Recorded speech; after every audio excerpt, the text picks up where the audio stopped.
as a very passionate Brahman breeder and veterinarian, it's quite humbling to be asked to be here today, and hopefully I can keep you entertained on all things scrotum for the next half an hour or so. But I'll probably keep with the trend of most other presenters today and run out of time. But today, over the next half hour or so, I'd just like to take a deep dive into scrotal circumference and have a look at it from a couple of perspectives. Initially, I want to have a look at it from a veterinary perspective and just define what is normal and what is abnormal, and how we as the Australian cattle veterinarians have come up with that definition or that set of numbers, and provide a bit of context around that and a proposal as well for some change.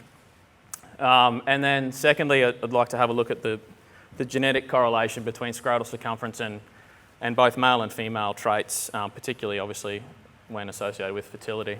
I suppose just to give some insight as to why I think measuring, recording and selecting for scrotal is a very good idea, irrespective of whether you're a seed stock producer in the room or a commercial operator. And hopefully I'll throw a few grenades out to stimulate some conversation and maybe facilitate some change. So just quickly, for those of you who don't know me, my name is Callan Solaria. I'm a senior veterinarian and director at Tropical Vets. We have 9 clinics, 3 satellite clinics and 6 main ones along the tropical east coast, from Ayr in the south up to Innisfail, and then we pop up onto the Atherton tablelands. We also service a number of remote communities in the Cape, and we come across to Mornington as well. We've got about 109 staff now, and there's about 40 veterinarians, and we deal with dogs, cats, horses, cows, crocodiles and cassowaries. We certainly do it all. And as a part of Tropical Vets is Generate Reproduction, which is a mainly bovine reproduction centre based in Charters Towers. We're the only fully fledged repro centre north of Rocky, and that was born in 2021 out of a bit of a need to offer a service to the north, and we have clients throughout north and northwest Queensland, and with both on-farm services and obviously all your on-centre services as far as processing and storage and marketing of genetic material. And in my spare time, I breed some Brahmans too. XMS is my own personal stud at home, and Triple E is a bit of a collaboration between myself and my brother and a couple of mates. We steal some embryos out of my donor cows at home and put them in some recips in a bit of ice cream country, and it's nice to see my genetics on some better country. So I didn't know whether to start or finish with this slide, but I think while I've got your attention, we'll roll through this from the get-go, and these are some broad statements, but I think if you take one thing away from this presentation, this is probably it.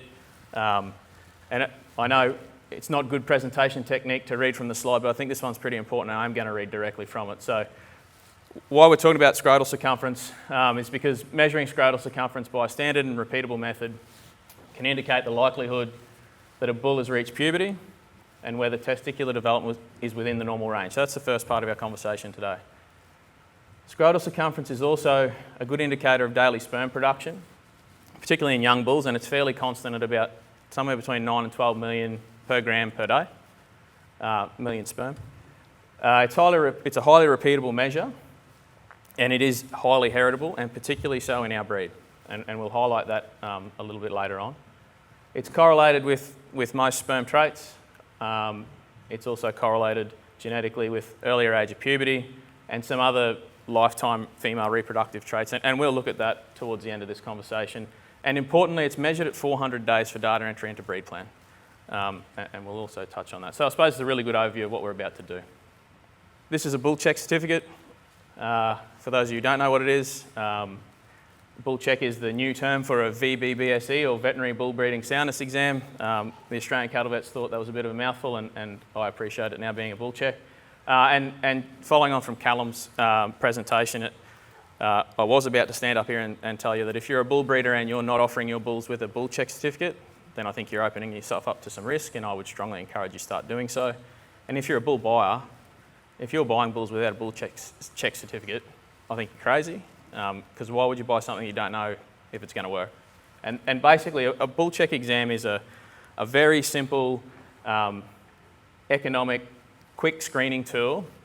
Not so much to find the superstar, because there's looking at the bull power project, it's actually very hard to identify calf output, but more so to screen out those bulls that are at risk of infertility or reduced fertility. And I don't know how to use this. I've obviously highlighted where you'll find the information about scrotal circumference.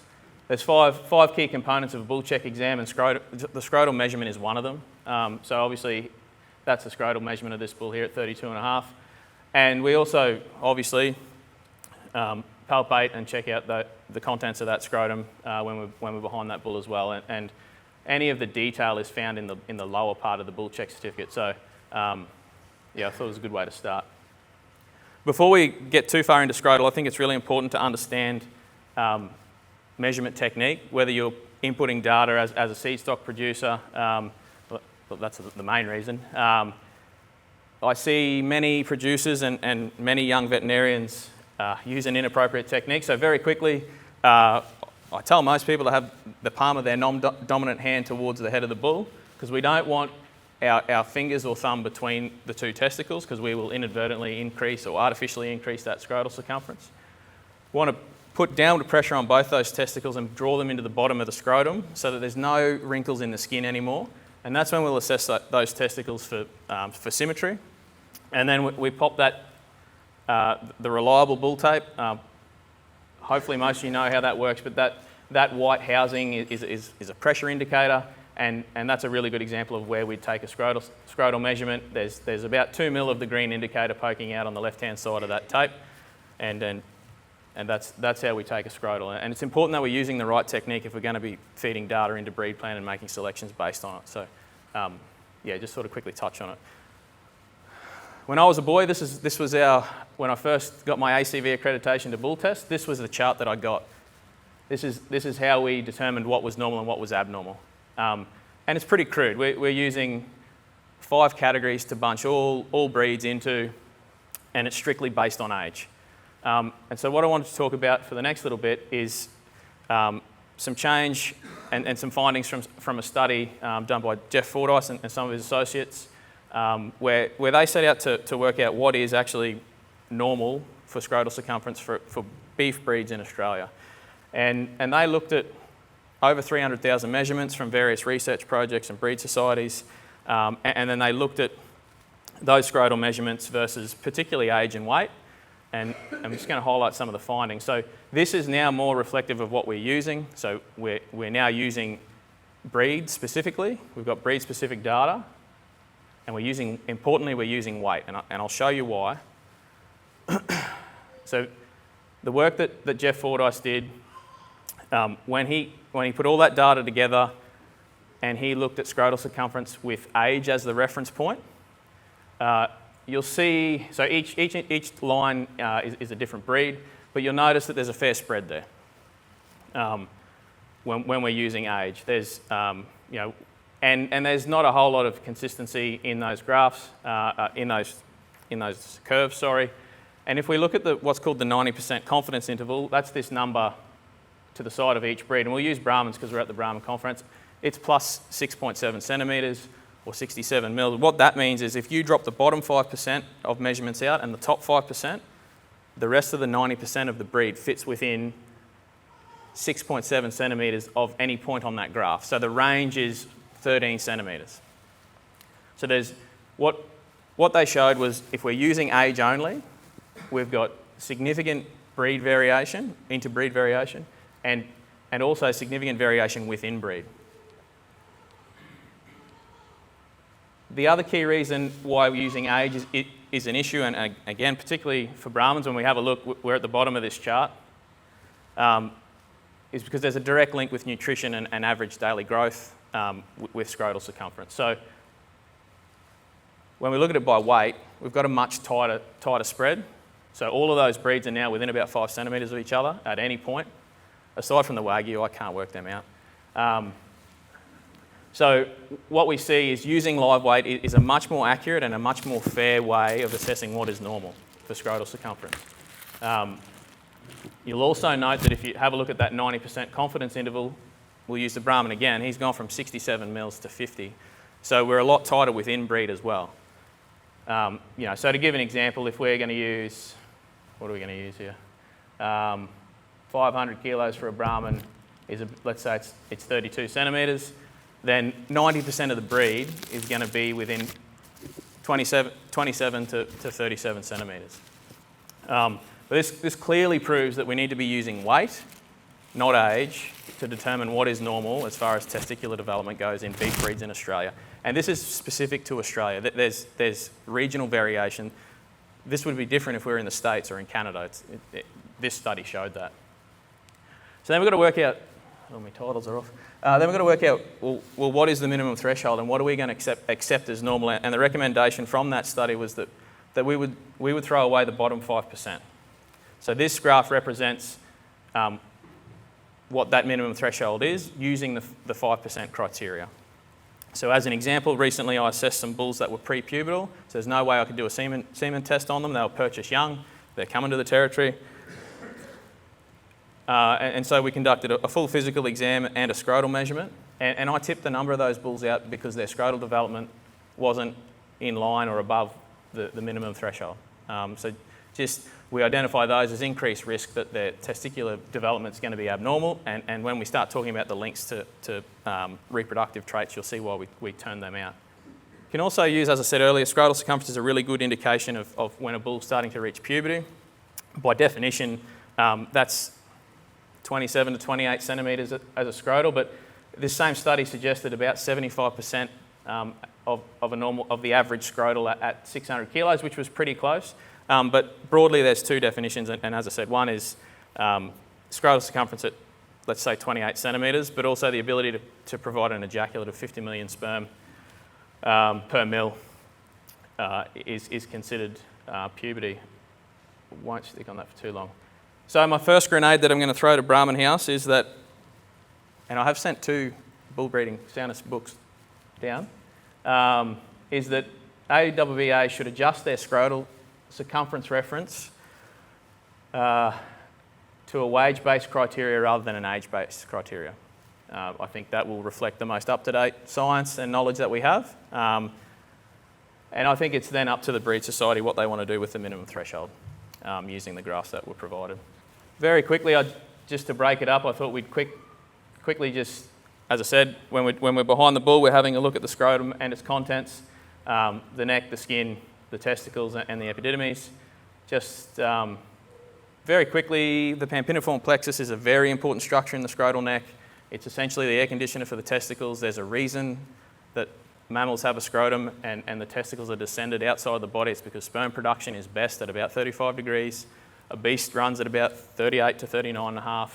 And so we're trying to get those testicles away from that body heat. But the blood that supplies the testicles obviously comes out straight out of the body, and there's this really cool countercurrent heat exchange in the scrotal neck where there's about 5 metres of the testicular artery looped around in this area, and as the cool blood's returning from the testicle, it wraps up that 5 metres of artery, and there's a heat exchange that goes on so that once that blood's entering into the testicle, it's at the right temperature. So the scrotal neck's a really important structure and shouldn't be overlooked. And issues with the scrotal neck will impair the ability of the bull to thermoregulate, and we know that heat is one of the single most important issues when we're looking at spermiogenesis or normal sperm production. And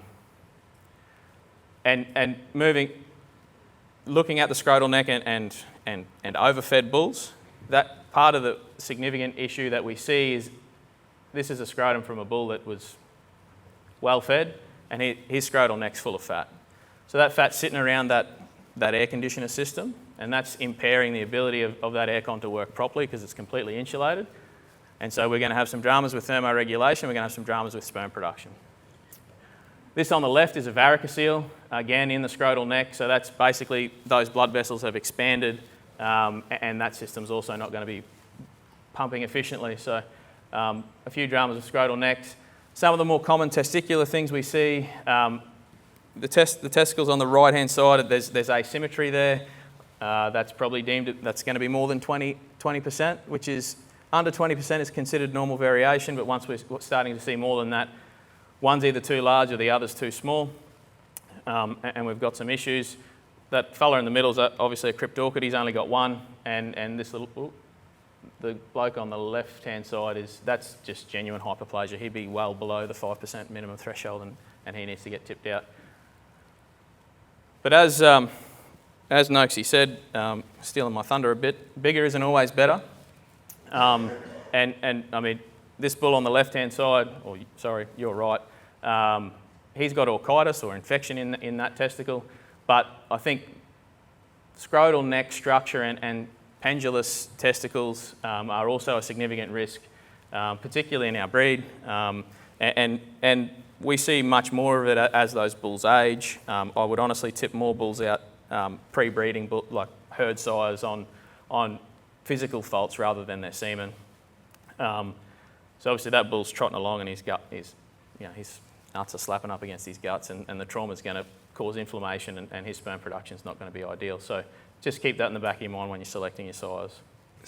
The second half of the conversation, I just want to take a bit of a closer look at scrotal circumference and its genetic correlations. And before we get too far into it, I'm going to use the words heritability and correlation or link or genetic correlation a fair bit in the next 10 minutes.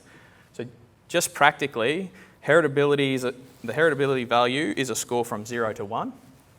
The closer that number is to 1, the more heritable the trait. The more heritable a trait, the greater the ability we have to influence our herd by selecting for that trait with each generation. It's important. The second one's correlation. So that value is from -1 to 1. And the closer you are to either end of that, so you can have positive and negative correlations, which we will in a bit, the further you are away from 0, the more correlated the two traits that we're looking at. So we're going to look at scrotal circumference and a number of other traits, and I'm going to talk about their correlation. So I hope that's clear, and if it's not, sing out. And the data that I'm going to present comes from some local studies that were performed mainly in Queensland, and it's Brahman specific. So I wanted to bring some data that was relevant, but I also haven't. Sometimes, depending on the study you read, you'll find different results. So I made sure that what I'm presenting today is backed up by a number of studies in other breeds in other areas. There is always going to be some individual breed variation, and particularly we'll see that with the heritability. So the first one's from a study that looked at young bulls trying to identify traits in bulls up to 12 months that might be an indication of that herd's fertility or future fertility of the herd.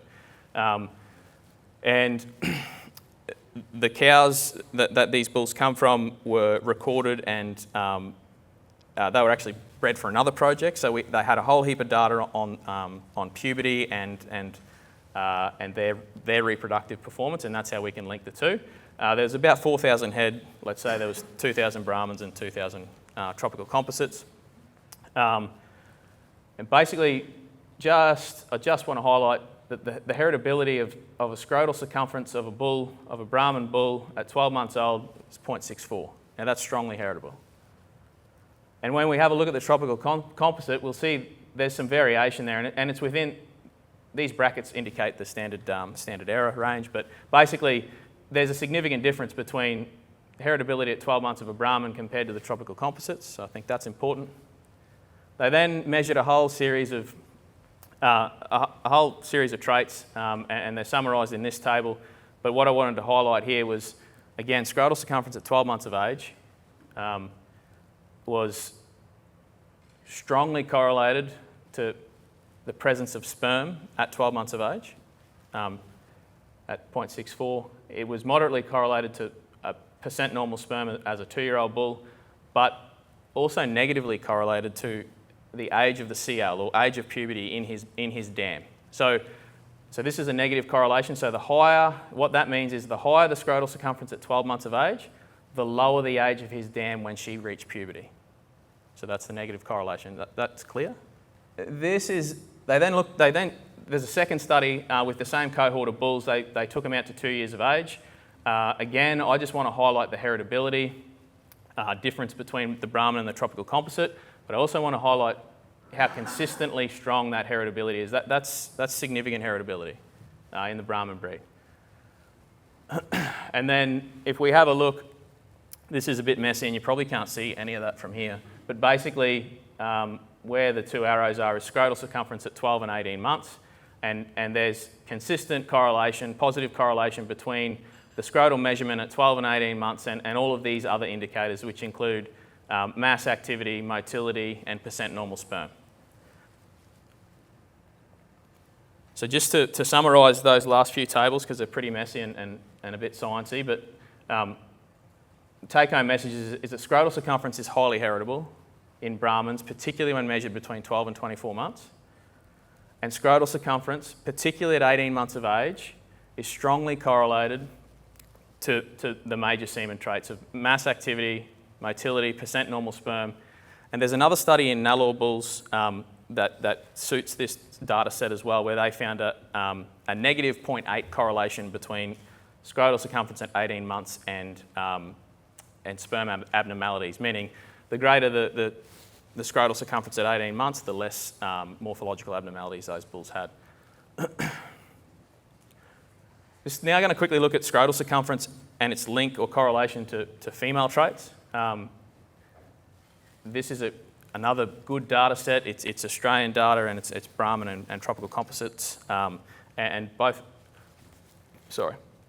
of these programs were actually, these females were bred specifically over 4 years. There was, again, about 2,000 of each, and then they were monitored up to 8.5 years of age. So a lifetime study on those cows.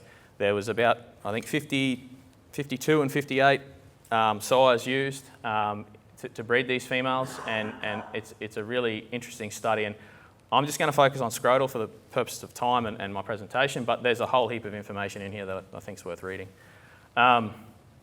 So just quickly, this is looking at our correlation between heifer puberty traits and female reproductive traits down the side.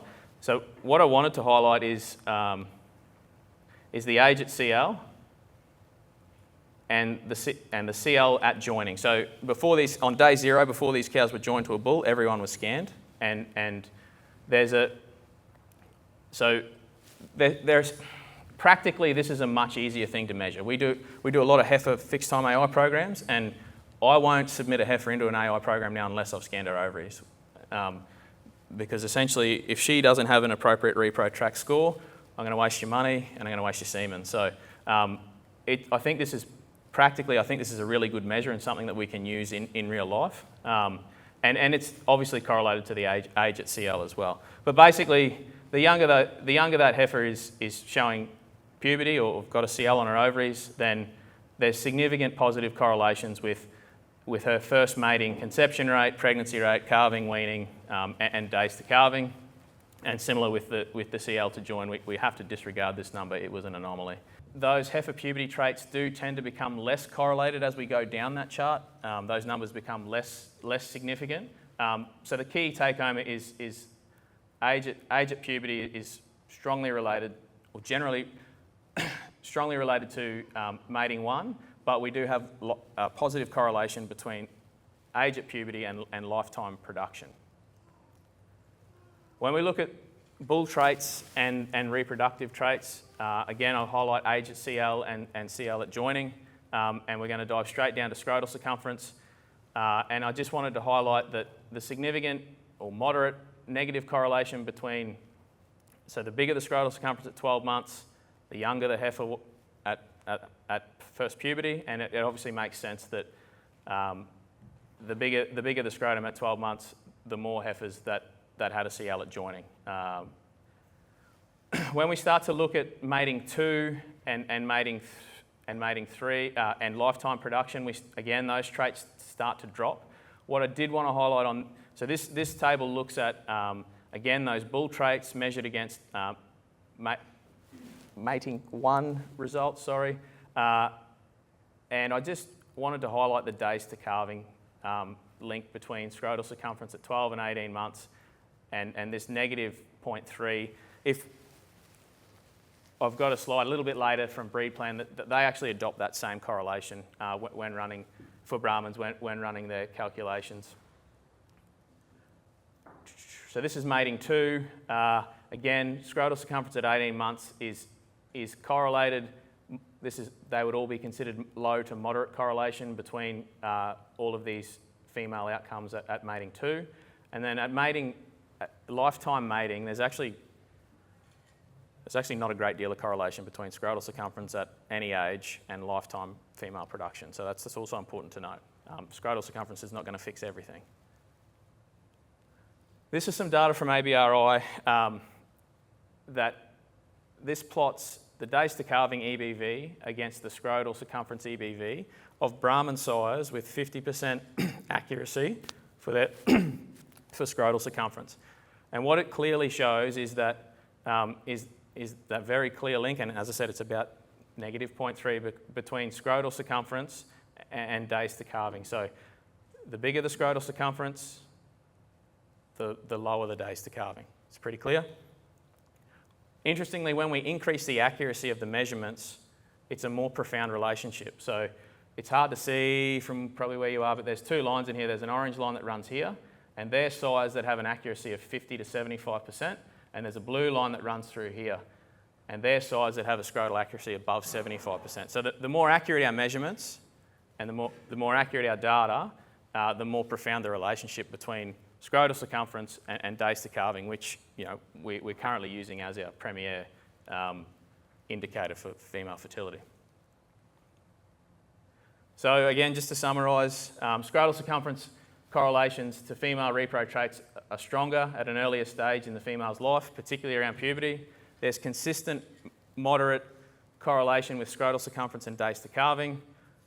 It's really important to note that all of the significant genetic correlations are associated with a young scrotal circumference, a 12 to 18 month scrotal measurement, not a sale bull at 30 months of age. It means nothing. There's no correlation between that sale bull at 30 months of age and his daughter's age of puberty. There's little correlation between scrotal circumference and lifetime reproductive traits in female offspring, yet we know indirectly, if we can reduce that age at puberty, we get better lifetime production out of those females. And just to, I suppose, add some strength to some of these points, the Bull Power Project clearly showed that scrotal circumference pre-breeding, provided the bulls are above the minimum threshold, actually had no significant impact on calf output. Just a couple of other important messages from regarding scrotal circumference before I wrap up is, again, in the Bull Power Project, there was a really interesting study that looked at pre-sale feeding of bulls or post-weaning feeding of bulls. They were fed for 150 days at 1%. And there was a difference in the fed bulls compared to the unfed bulls at sale time of 4.7 centimetres of scrotal circumference.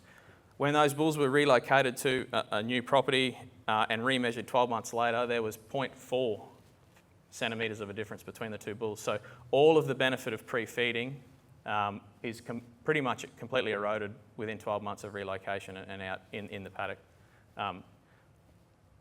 And there's an interesting study of recent times by that Callaghan and Viv Perry did that looked at feeding, supplement feeding heifers, first calf heifers, and they saw by doing that they could increase the scrotal circumference of the male calves by 1 centimetre at 12 months of age, which again just shows that the importance of nutrition and that we can impact the phenotypic expression of these genes, with environment. So sorry if I lost you there and got a bit deep, but I suppose the question that I really wanted to pose is how can we start to use the multiple genetic correlations and the extremely high heritability of scrotal circumference to drive improvement in key reproductive challenges that we face within the breed. Now, I float around North and Northwest Queensland and I see plenty of cows and talk to plenty of producers, and I'm as passionate as anyone in this room about the Brahman breed, and it pains me to see the trend away from the Brahman at the moment.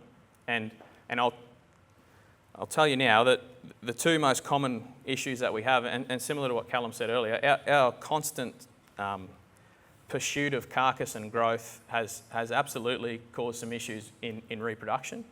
And I think it's great to have events like this and talk about all the good things, but if we're not going to have serious conversations about the breed and use this platform to make some change, then I don't know why we're here. But the two common themes that I get from producers is they're sick to death of a 400 kilo Brahman heifer not cycling, and they hate the fact that they can't get a wet rebreed. So how are we going to fix that? I don't have all the solutions, but I am going to propose one. And I think if we don't do something shortly, people in this part of the world are going to start finding their Bos indicus content that they need for adaptability in stabilised crossbreds. And that's a very real risk to our breed. So how I think we might be able to use scrotal circumference due to its heritability, ease of measurement, and the fact that it's correlated to so many reproductive traits. Just before I get to that, I just want to show, this is the data from ABRI that's called the completeness of performance. You probably can't see that table, so I'm just going to show it as a graph. That's the percentage of male calves each year that have their scrotal circumference recorded and submitted to breed plan. Let's say it's 25%. What is that in actual numbers? In the chart here, you'll see it's somewhere between 1,000 and, so last year, in 2023, it was 3,277. Actual measurements? Yeah, individual animals recorded, yeah, with scrotal measurements, yeah.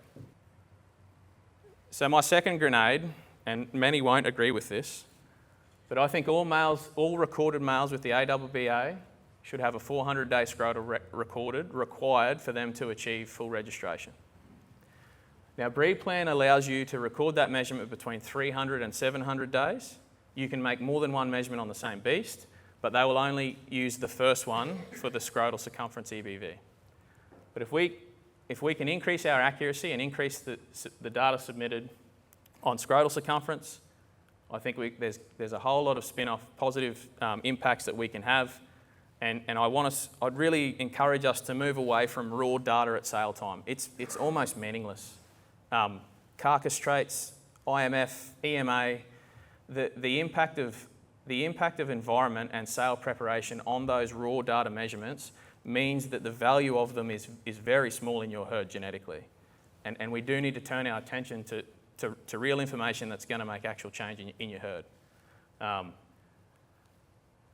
So I'll get off my soapbox. Thank you for your time. These are all the references from that I've looked at for this presentation, and I can provide them if you'd wish. And thank you very much for your attention.